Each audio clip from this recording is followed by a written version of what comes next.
Hello, everybody. We are the Saints Tank. Our guest is Theresa Golden, native genealogist and a lineage specialist. And so we are going to discuss some of the issues concerning the freedmen of the five tribes. So, first, Theresa, tell us about yourself. Okay, I've been researching about, first of all, I'm 63 years old, almost 64. I've been researching the freedmen all my life. And I've researched every family. I'm not quite as good as Ron Graham with the memory, going right back to the numbers and that, but I'm good with names. And I started studying the freedmen when I noticed that all the families in Oklahoma were connected. And then I started getting into the records and trying to prove that. Yeah, even if you were Choctaw Freedmen, Chickasaw Freedmen, it didn't matter. All the freedmen came from the same place. Okay, I'm a genealogist, so a lot of people have come to me to fill out the applications because, it looks hard. And a lot of people come to me about their questions, so that's just what gives me a little bit of knowledge. I know how to work with the tribes, and I know what they want for their citizenship. Right. And I've been studying this citizenship issue, and that was one of the issues when they brought the slaves here from Georgia, Alabama, and moved them here with the Indians. They were forced to come here. Just like property, and they were forced to walk on the Trail of Tears. It didn't matter if they wanted to come; they had to be removed. Okay, when they got removed from Georgia, the government paid the Creek Nation money to move the freedmen here to Muskogee, Indian Territory. Yes. And that was what the removal was in 1833. That was before the Civil War. So when they moved them here, the government paid the Creek Nation to move them here. Okay, and then they gave them another payment after the Civil War. It's called the Laurel Creek payment, and that was billions of dollars to the Creek Nation for the freedmen. And that was supposed to be to take care of them. Now, on up to 1899, when they started counting the freedmen, and when they put them on the roll, no separation whatsoever. The records do not separate. It just says Indian of black descent, or it'll just say Indian of full blood. Okay, the blood didn't come in till the 1866 treaty. That's when the blood came up. So the freedmen wrote the 1866 treaty, which says Article 2 of the Creek Treaty says the Creek freedmen shall enjoy all the same rights as a citizen of the tribe. So that doesn't have nothing to do with blood. That doesn't say blood in there, does it? Not at all. Doesn't say nothing at all about blood. And so now move up to 1899 when the Dawes Commission, which came in. The Dawes Commission, none of which on the Dawes Commission were Indian, but they were to give out the roll numbers. Let me ask you this, Theresa. So when you said the government gave the Creek Nation billions, was that just the Creek Nation or all the five civilized tribes? That was just the Creek Nation because, like I said before, all the freedmen came from one place. That was from when the tribe came on the Trail of Tears, they brought their slaves.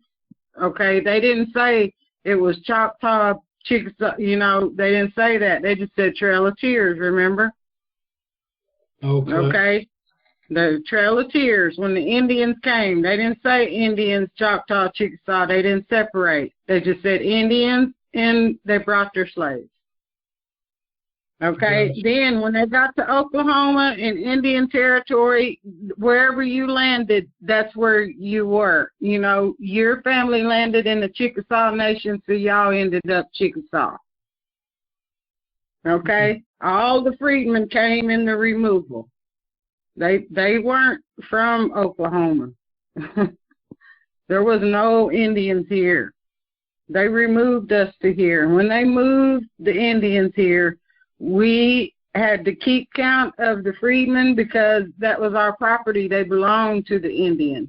You had to keep count of them. You had to keep track of them, and you had to keep track of their kids. Every time a freedman was born, you know, they had to keep track of them. And yeah, they got billions and billions on that, and that was before the 1866. Okay, the 1866 Creek Treaty, and then after that, 1865 would have been the end of the Civil War.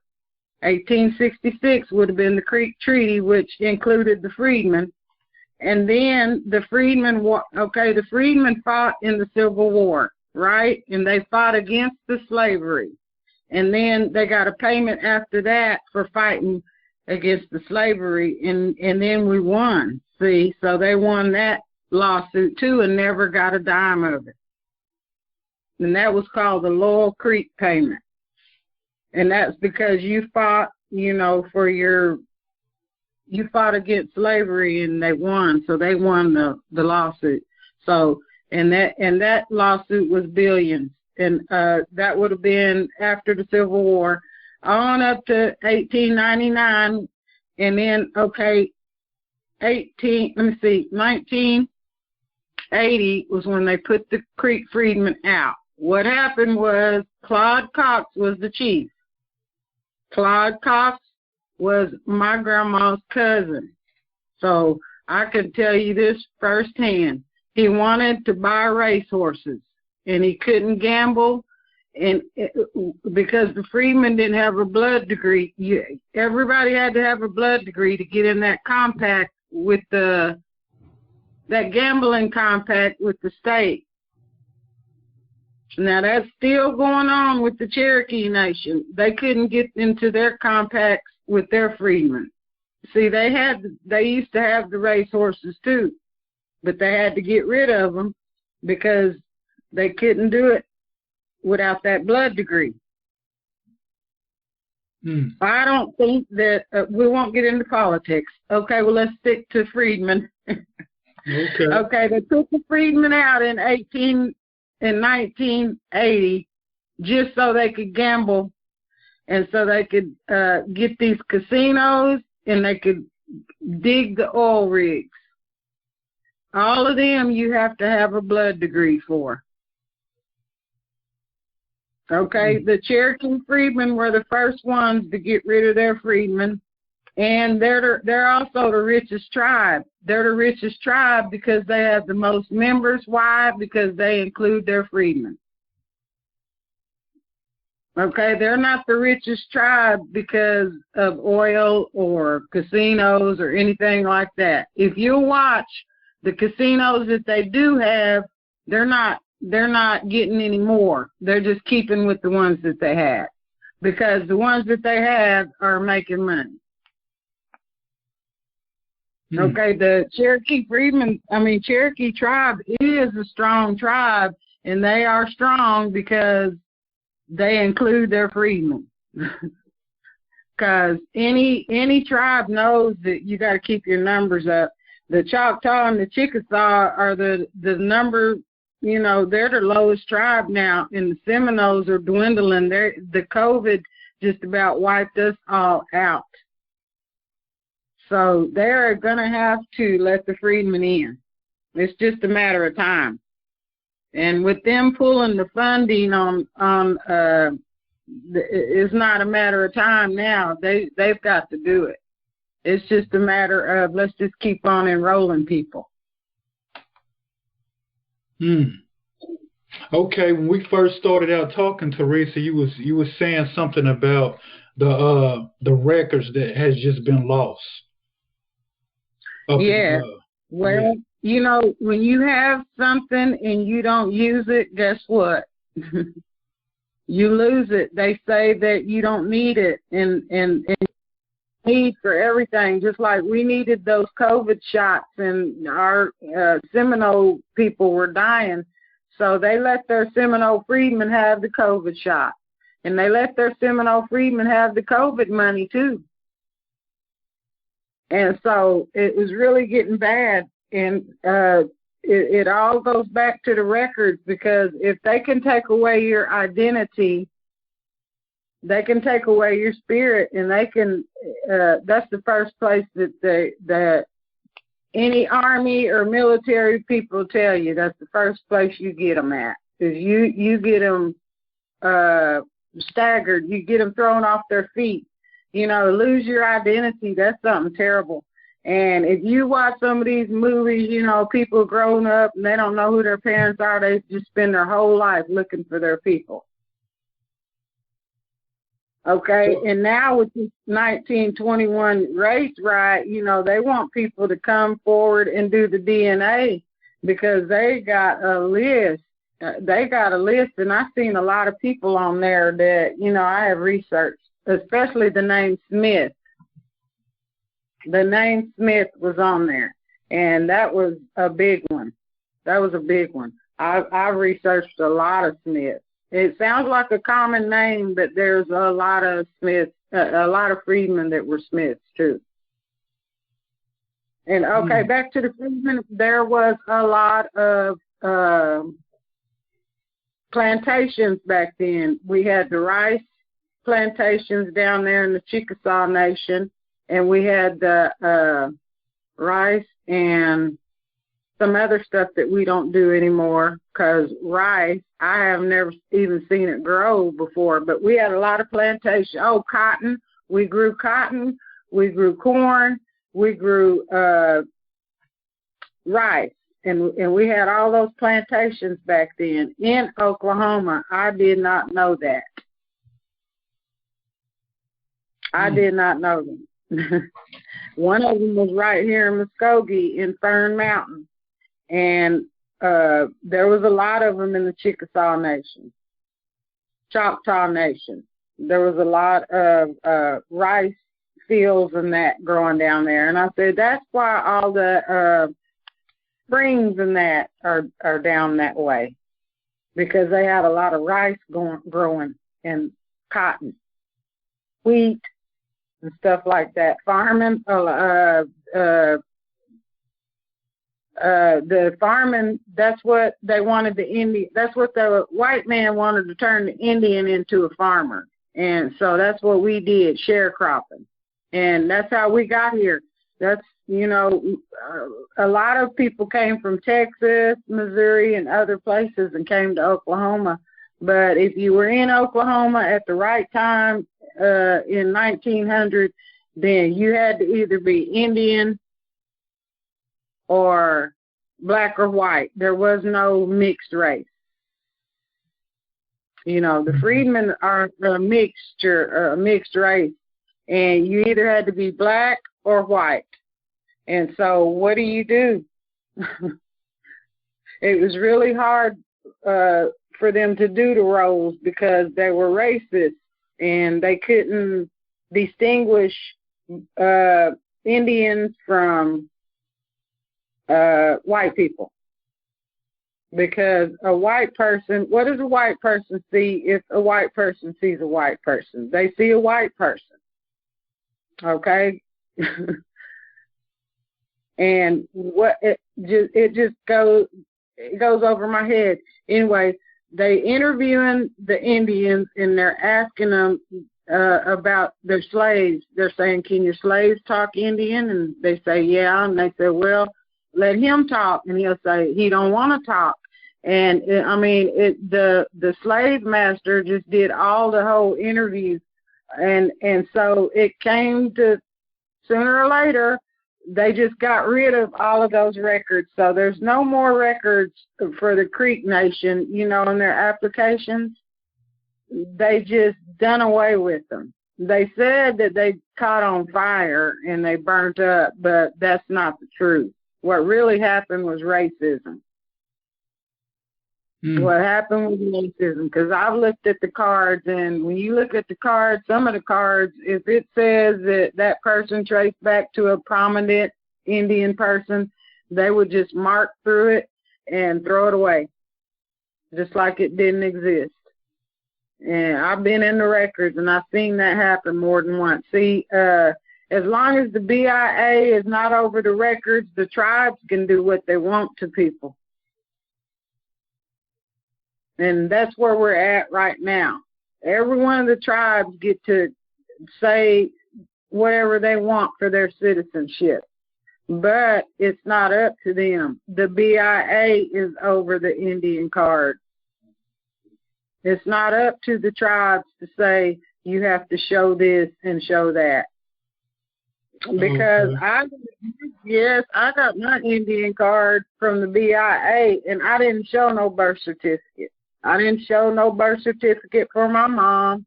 I didn't show none of that.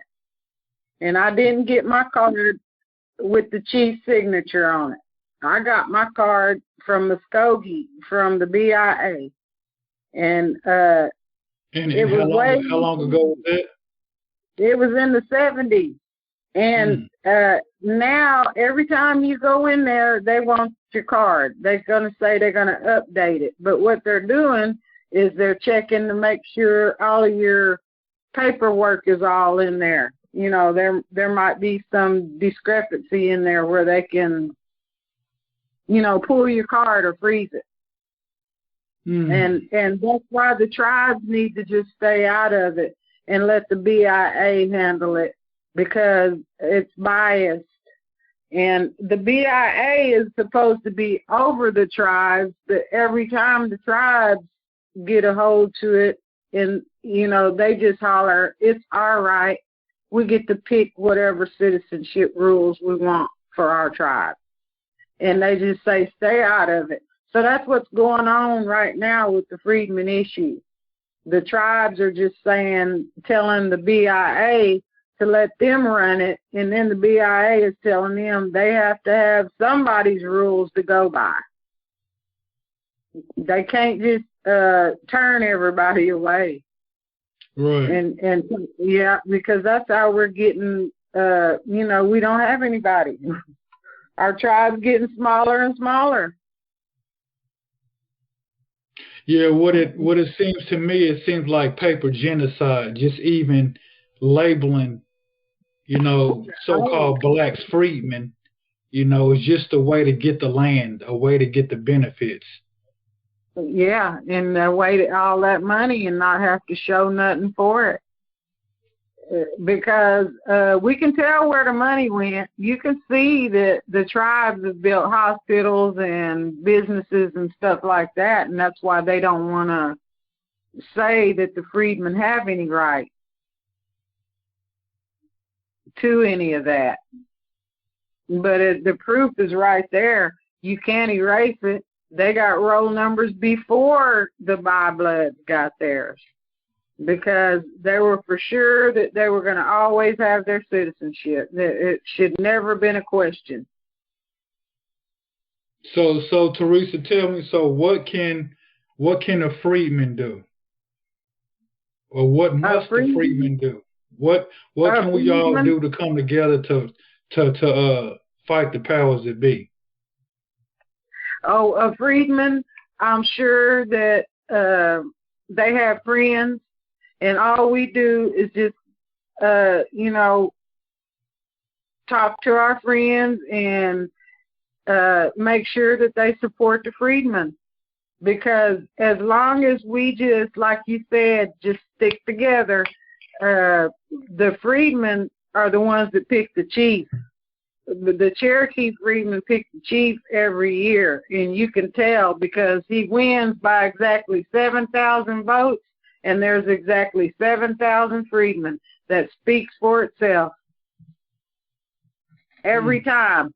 If the freedmen are that powerful in the Cherokee Nation, that's what the Creek Nation is scared of. And another thing is, yeah, that's powerful if they could pick the chief.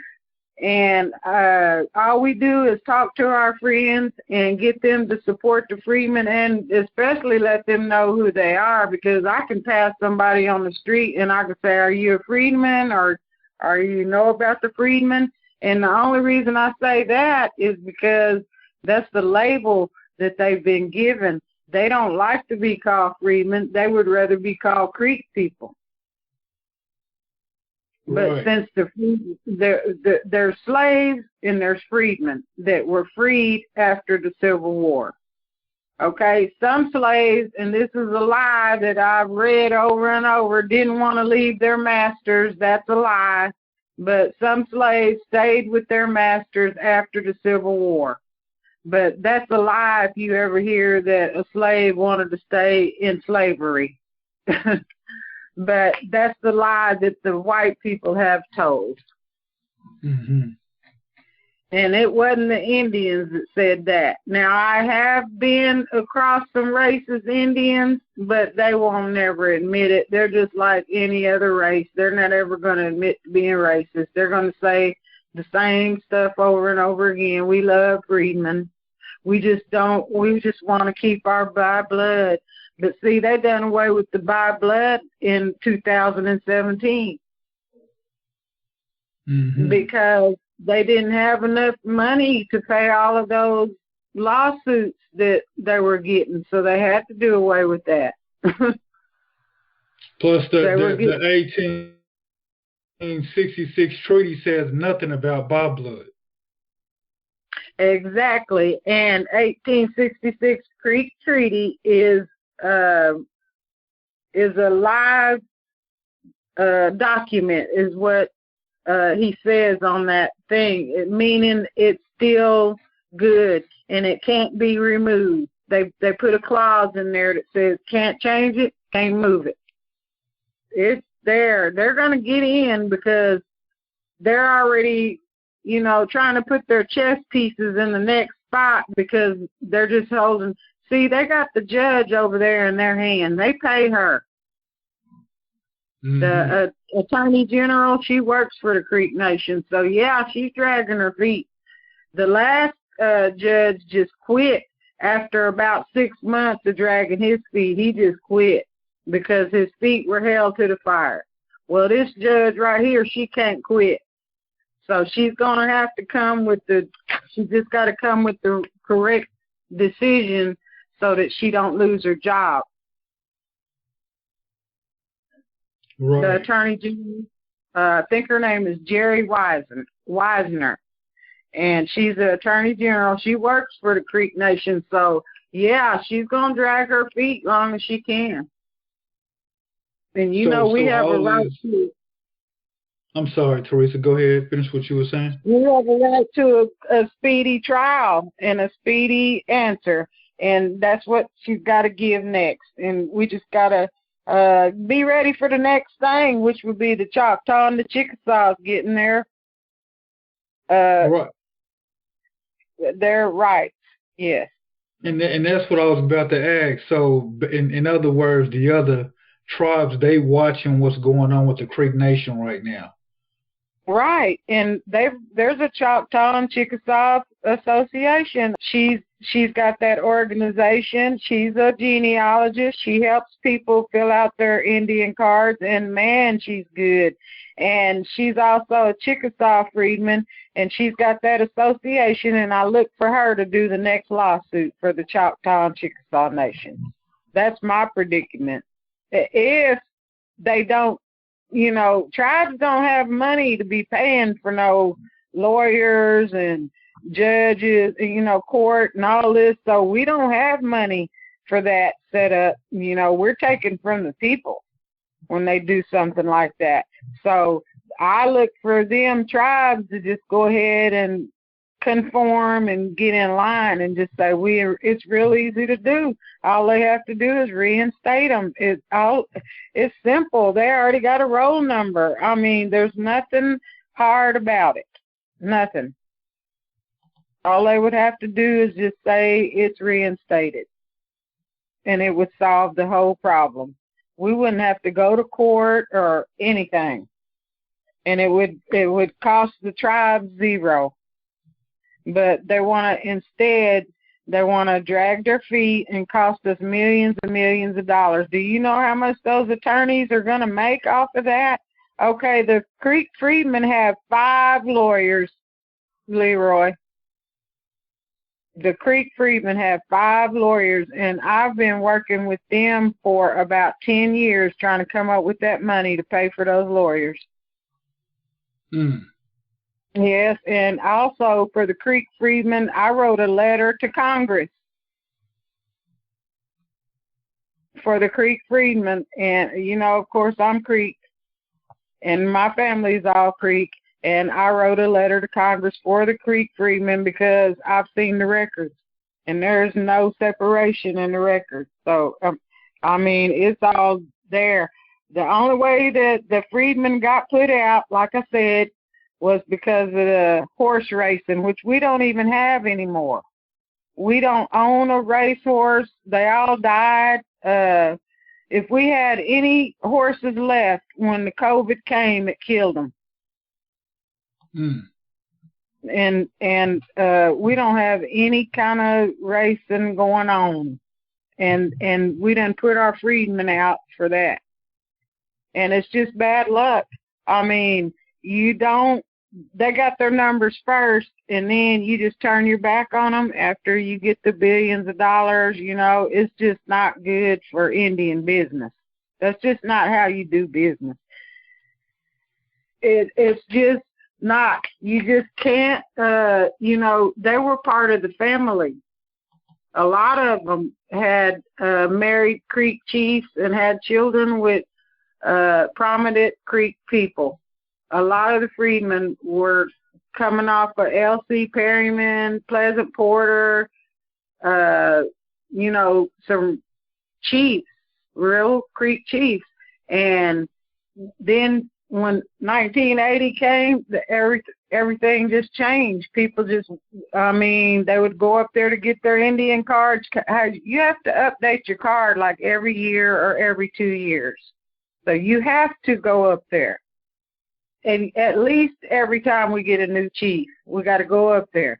Anyway, one time go up there, and then they just tell you, you don't got no card, and you don't got no family here.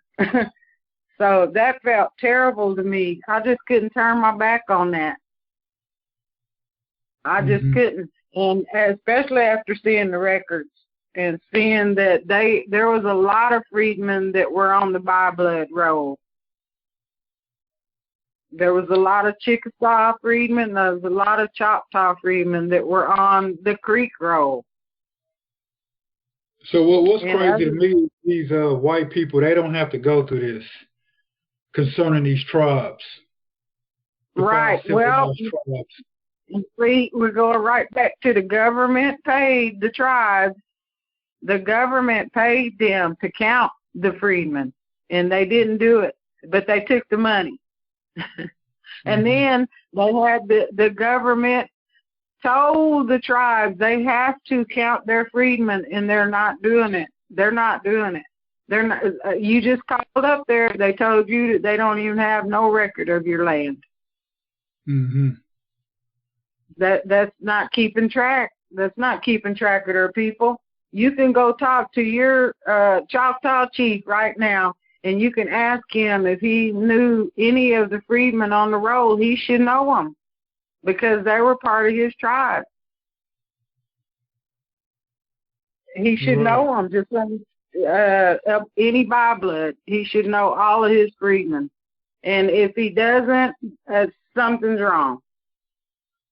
And then that's what we do to change it. We talk to all of our friends, and we talk to them, and we make sure that nothing like that happens, that we don't get a chief in there that don't like the freedmen. And if somebody gets in there and they don't want to honor the freedmen, we call them out. And we say, no, you know what the freedmen are, and here's their numbers. Okay, and Theresa, go ahead, I'm sorry. I want the chief get up there just like the Cherokee chief and how he talks. And he says, that the freedmen are part of the tribe, and you know, he's got them a museum. You know, their culture is not getting away. Every time the chief doesn't honor the freedmen, they're losing their culture. Every one of the freedmen towns are gone, because how you get rid of something is you start at the culture and you take that away, and then you take their language, and then you take if you take their town away, that's taking their government away. That was the first place that they got them. They got the freedmen towns and they destroyed them, and there's no record of them. There's only one, I think, there's a hospital in Okmulgee, and the Creek Nation honors that as a freedmen hospital. But other than that, we don't have anything for the Creek freedmen, and that's sad, because they just kicked them out, used their numbers, and took their money. Oh, and their land, like you said. They just took their stuff. But yeah, I'm a genealogist. I'm a lineage specialist. I help with all tribes, and it doesn't even have to be Indian. I did a lady from New England before. I recently done a Shawnee Indian person. He was like a Lumbee Shawnee from Virginia, and the way to get into the tribe is you got to trace back to all your ancestors that were Creek chiefs, that were Seminole chiefs, and that was a tough one, but I've done it, and I got done with him, and that was a challenge, because you had to fill out that lineage chart, and you also had to pay a fee to have someone research it, and he, let me have the honor of researching it for him. So I haven't heard back yet if he got his card, but I know I've done my part on that. I don't just do Oklahoma Indians. That was a Virginia Indian. I've done Apaches. I've done all kinds of Plains Indians. Any Indian tribe that you can think of, I think I've talked to the chief or been in touch with them somehow. Okay, so if somebody needed help with an application, they could reach out to you, and then yes, anytime. Okay. So I people that don't know who their parents are, and DNA don't tell you that. You have to go straight on to the county records. You got to be a genealogist. So I've even had that. But yes, I'll help anyone that needs help. It doesn't have to be just Indians. Okay. I assume your services are not free. Well, I'm a researcher, and so that's really time consuming, but I am able to work right with the records, because I'm here in Muskogee, and I'm able to work right with the records. The DAWs applications and that are really good for the Cherokees, but most of the other tribes aren't that interesting, but the Cherokees really have some good applications. Okay, but if somebody did need help with filling out an application, they could call you and you could help assist them with filling out the application. Process is sometimes 14 pages long. I've had one. I know that Chickasaw application's like 9 pages long, and they get to be scary. Right. Right. Yeah, I just filled mine out, and I didn't like it. I didn't like it at all. Yeah, it's kind of scary, especially when it starts asking. I mean, it seems like the questions could be easier besides saying how they put it, paternal and maternal and all that stuff. But yeah, it can be scary. Anybody who wants to reach out to Theresa, if you need help with filling out an application, or looking for your parents, your ancestors, I'm gonna leave a link inside the description, and that way you can reach out to her. So a lot of this stuff she's doing out the kindness of her heart. Really asks for a donation of some sort to help her because she is giving her time. And we know she's what did you say you were 65, Theresa? Is that what you said you were? 64, but 64. So whatever you have to bless her with, it'll be gladly appreciated. And another thing I want to ask you, Theresa, Johnny Montgomery.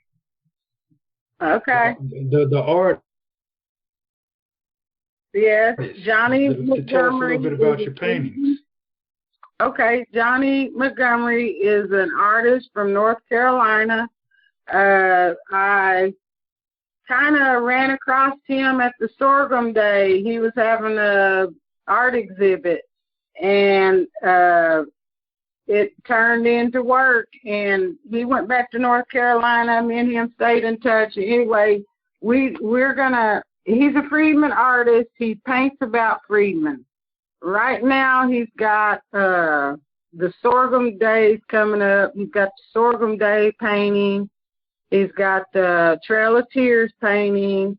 And he paints about Freedmen. He paints from his heart.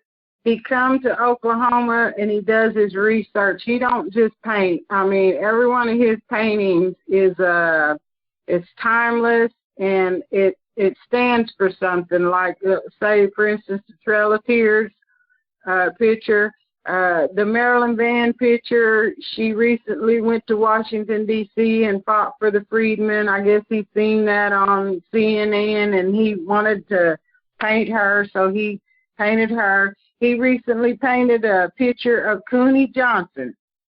Cooney Johnson is a Creek Freedman that he went to the Creeks and Seminoles are similar. They talk the same language.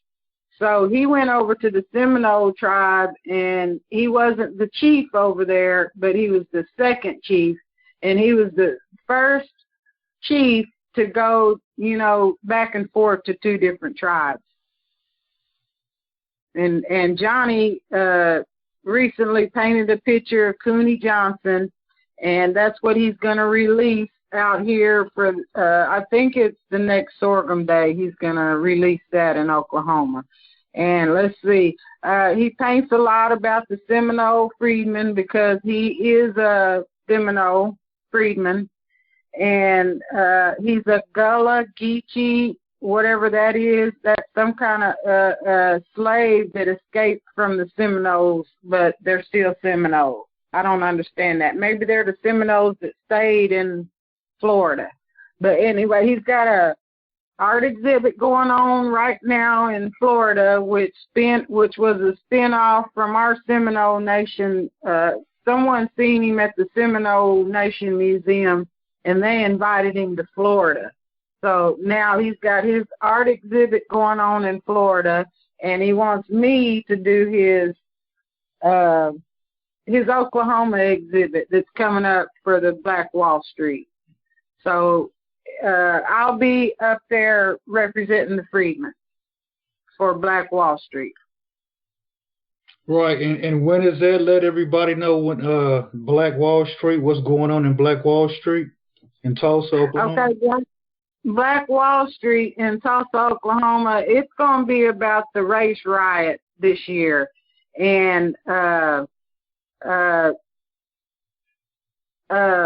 there's going to be all kinds of people there. Tulsa, they want all of the best of the best to come to Tulsa, to Black Wall Street. They're going to have Pharrell Williams.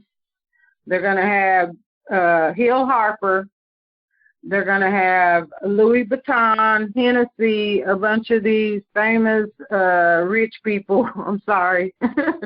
But it's supposed to be the best of the best because it's Black Wall Street. And Johnny Montgomery is going to roll his art out and show the world about the Freedmen. Okay. So they want the best of the best out for Black Wall Street. I mean, to do what? I mean, are they for the cause, or You know what I'm saying? Well, I guess it's for they're just recognizing that there is a Black Wall Street, and they're trying to bring it back. You know, bring it back up to how it was before. We had an airplane, we had an airport, we had hospitals on Black Wall Street. We've got one church there, and there used to be 25. And what they want to do is build it back up. You know, they want to bring some of those electric battery things to Tulsa, and a lot of important business people are going to be there. And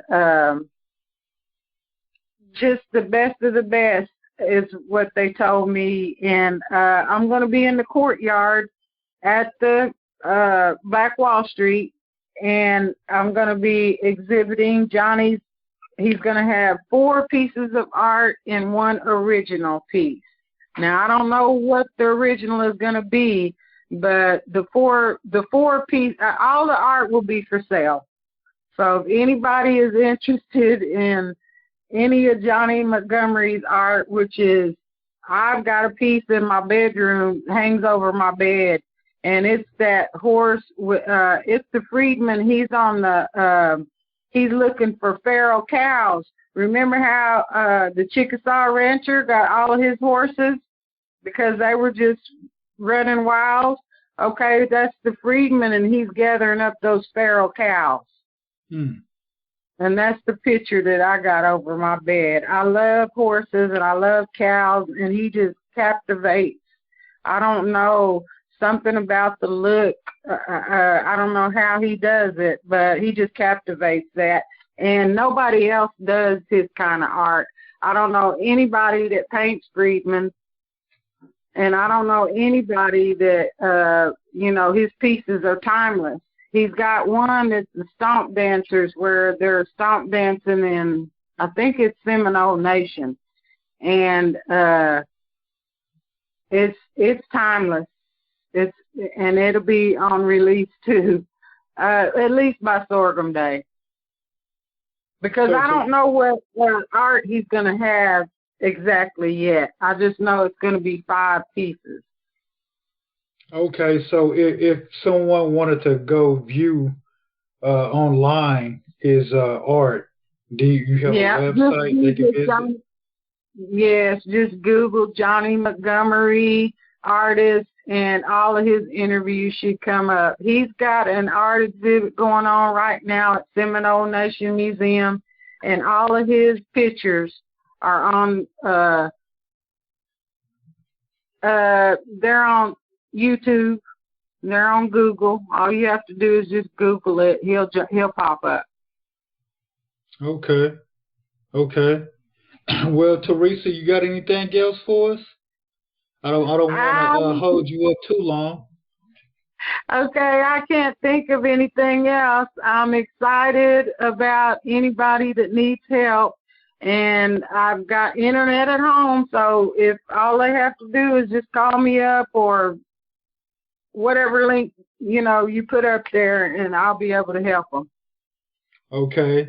So people, we'll put the link in the description so you can reach out to Theresa Golden. Like I said, me